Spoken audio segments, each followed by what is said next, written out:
et puis étudier d'une manière profonde les institutions qu'ils incarnent pour comprendre quels sont les rôles de chacun dans la société. Mais je vais faire une petite rectification. Je n'ai pas parlé de l'inexistence de l'État congolais. Non, non, je parlais d'une difficulté de la construction d'une nation, parce que ce sont des notions différentes.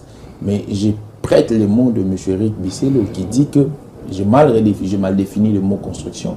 Donc, si il faudrait faire des réformes profondes dans cette approche fonctionnelle, cela signifierait qu'il y a une structure qui existe. Parce qu'on ne fait pas des réformes profondes sans qu'il y ait quelque chose.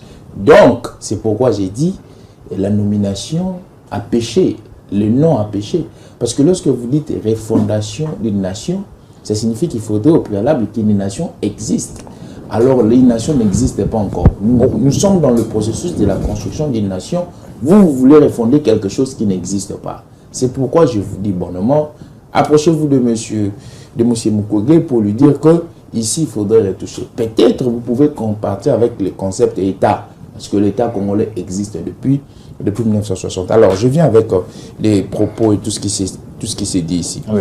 Alors, monsieur Eric Bisselo affirmerait que certaines confessions religieuses sont novices dans le sillage électoral. Mais je pense qu'il a dit en étant partisan, pas en étant scientifique. Parce qu'il faudrait faire recours à l'histoire de la CENI pour comprendre quelles sont les confessions religieuses qui ont pris part jusqu'à aujourd'hui au combat électoral ou aux jeux électoraux. La confession musulmane ici, les kimbanguistes, l'armée du salut, l'église des réveils, sont-ils à leur première participation au combat électoral et au processus électoral? Ou les églises indépendantes, ou les orthodoxes. Mais du moment où déjà la désignation des calmes a posé problème, non, j'arrive chercher quand même l'unanimité autour de toutes les confessions religieuses. La question de l'unanimité, ce n'est pas une question qui est inclue dans la charte des confessions religieuses, non plus dans la loi électorale. Ici, c'est la question du quorum et la question du consensus. Alors, il faudrait être toujours très technique pour définir les mots. Consensus, quorum ou unanimité. Ce sont des concepts parents, mais des concepts qui se diffèrent. Quand on parle de l'unanimité, ça signifie tout le monde doit être d'accord, tout le monde doit donner son avis. Nous attendons l'avis de tout le monde.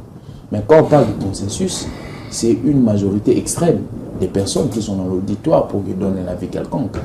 Alors, ici, la question sur le président de la CENI, ce n'est pas une question de l'unanimité, mais c'est une question du consensus.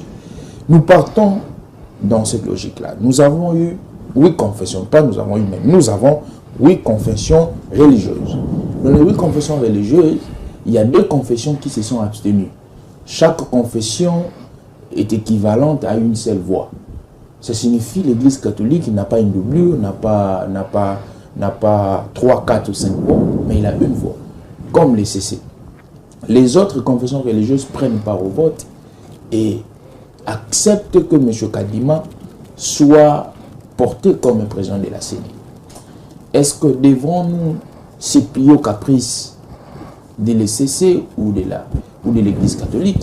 Parce qu'il ne faudrait pas oublier, l'article 1 de la Constitution nous parle d'un État congolais comme un État laïque, la laïcité.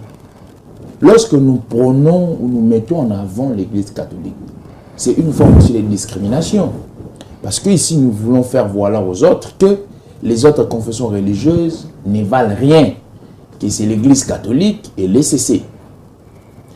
Parcourons l'Église catholique est implantée partout, mais bon nombre de fidèles. Le problème c'est quoi? L'égalité de tous devant les règles de droit. Le problème c'est quoi? C'est que devant les règles de jeu, il faudrait les respecter. Ici, nous refusons une certaine discrimination par rapport à une certaine minorité. C'est ce que nous refusons. Nous partons dans un cadre structurel.